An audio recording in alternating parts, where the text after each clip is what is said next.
Shalom, j'espère que vous allez bien. Je prie que ce message vous trouve dans la paix et la joie de notre Seigneur Jésus. Alors aujourd'hui, je viens faire un petit partage sur un clin d'œil que le Seigneur m'a fait sur le verset biblique qui dit « Si la prophétie tarde, attends-la, car elle s'accomplira certainement. » Et en fait, l'erreur que nous faisons souvent, c'est que on ne réalise pas qu'il y a quand même une part active que nous devons prendre dans l'accomplissement de cette prophétie.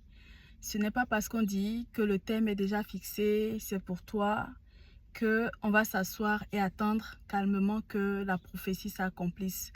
Il y a une attitude à avoir dans cette attente. Aujourd'hui, je vais parler de deux éléments principaux pour aujourd'hui. Le premier élément, c'est la lamentation dans l'attente. S'il y a quelque chose qui retarde l'accomplissement de la prophétie, le plus, c'est la lamentation.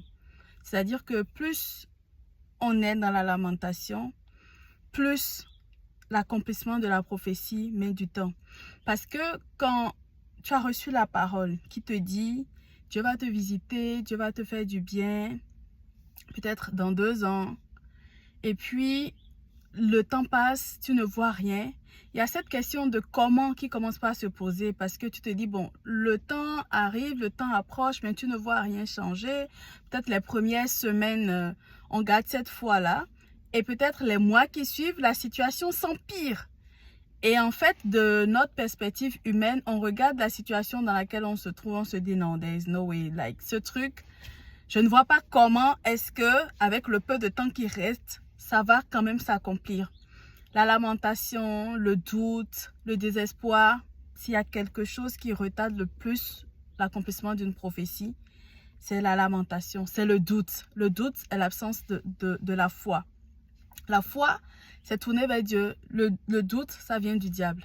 Forcément, forcément. Le doute, ça vient du diable.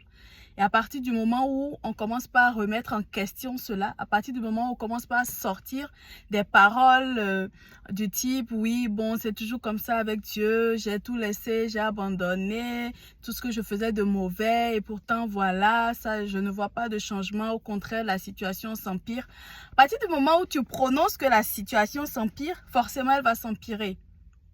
Right? Parce que il faut faire une différence entre la réalité et la vérité. La réalité, c'est ce que tu vis dans ta chair. La vérité, c'est ce que Dieu dit.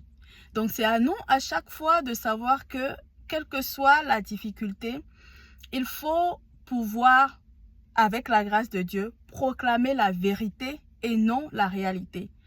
Plus tu proclames la réalité, plus la vérité met du temps à se manifester. Donc, ça, c'est le premier point sur lequel nous devons travailler quand nous sommes dans l'attente de l'accomplissement d'une parole. Le deuxième point, c'est comment est-ce qu'on se prépare. On m'a raconté l'histoire d'une dame à qui on a donné une prophétie. Je pense que c'était dans 2 ans, tu vas avoir un enfant. C'était au cours d'un séminaire d'évangélisation. Donc le prédicateur disait, quand je reviendrai dans 2 ans et tout, tu auras un enfant et tout ça. Sauf que la dame sortait avec un homme marié. Les 2 ans sont passés, elle n'a pas eu d'enfant. Donc, c'était un peu comme si la parole que le serviteur de Dieu avait relâchée, comme si la parole était fausse en fait, comme si la parole n'était pas vraie. Mais, c'était vrai. Ce qu'elle a manqué de faire, c'est demander à Dieu, ok, tu m'as donné cette parole, quelle est la stratégie? Qu'est-ce que moi je dois faire pour que cette parole-là puisse s'accomplir?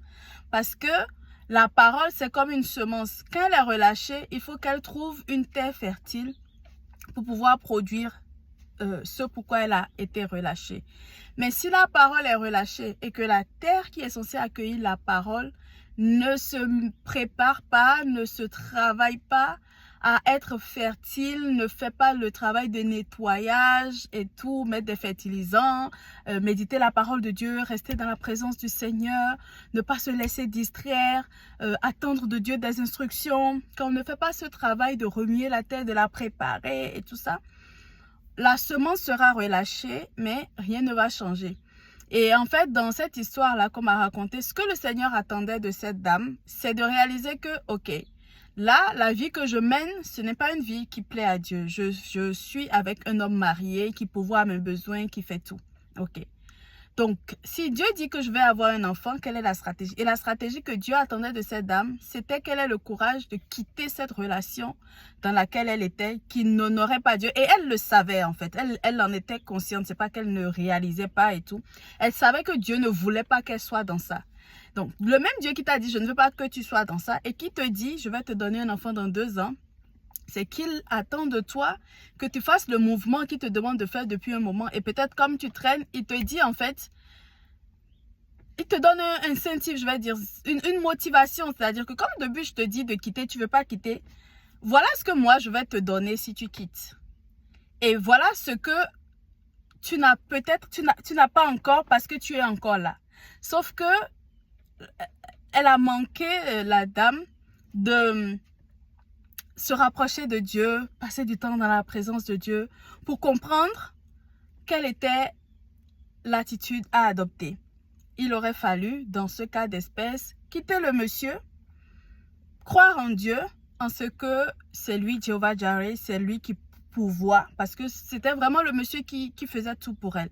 Croire en la provision divine, et à partir de ce moment où elle aurait posé ses actes dans la foi, Dieu aurait permis qu'elle rencontre l'homme avec qui lui, il voulait qu'elle ait l'enfant. Donc, elle aurait fait la rencontre, elle se serait mariée et elle aurait eu l'enfant. Et en 2 ans, c'est possible. On connaît plein de couples.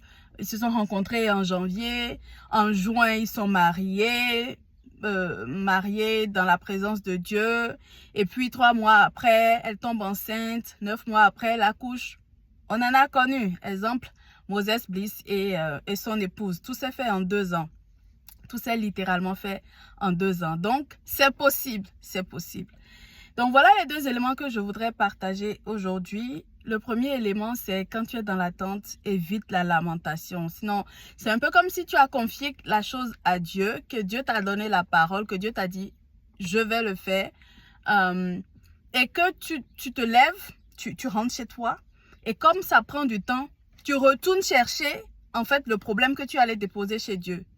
Tu retournes le prendre en fait. C'est ce que nous faisons chaque fois que nous lamentons, c'est-à-dire on dit à Dieu, bon, tu es en train de mettre du temps, redonne-moi mon problème. Et puis on murmure, on murmure, on murmure, on murmure. Quand on en a marre, on voit que bon, peut-être, bon, j'ai trop lamenté, on redépose, on reprend, on redépose, on reprend.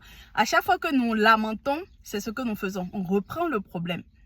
Donc c'est vraiment la grâce de moins se lamenter.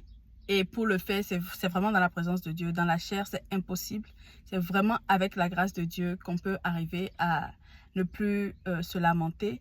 Et le deuxième élément, à chaque fois que nous recevons une parole, une promesse de Dieu, pas forcément que quelqu'un est venu nous dire, hein, peut-être dans notre méditation biblique, on entend une parole et vraiment tu le sens, tu sais que là Dieu est en train de te parler, là c'est vraiment une promesse que Dieu est en train d'actualiser dans ta vie, tu le reçois fortement, tu le ressens fortement, il n'y a même pas besoin qu'une tierce personne vienne te le dire.